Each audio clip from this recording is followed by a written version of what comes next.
l'attitude des Espagnols, est-ce que c'est scandaleux également? Parce que finalement, eux se débarrassent. Bien sûr. Et les demandes d'asile, elles s'opèrent sur notre sol ensuite. C'est ce qui. Alors, il y a effectivement un petit point d'achoppement avec l'Espagne qui n'existe pas avec l'Italie, mais les deux situations sont à peu près comparables.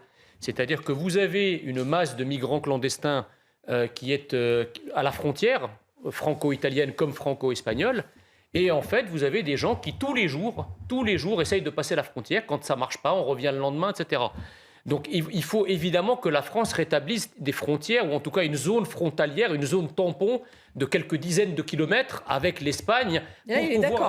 Pour pouvoir se donner les moyens de lutter contre cela. Mais juste un instant, quand on dit effectivement les pays en guerre, combien de pays en guerre il y a en Afrique ? Ça se compte sur les doigts d'une main, c'est sans commune mesure avec le flot de migrants auquel l'Europe, de manière générale, et la France assistent. Ça, c'est la première chose. La deuxième chose, c'est que quand naguère l'Europe était en guerre, c'était pas les hommes qui fuyaient en laissant les femmes et les enfants faire de la résistance. C'était même plutôt le contraire. On le voit d'ailleurs avec l'Ukraine aujourd'hui. Quand l'Ukraine est en guerre, c'est pas les hommes qui se carapatent en France en laissant les femmes et les enfants tenir tête aux Russes.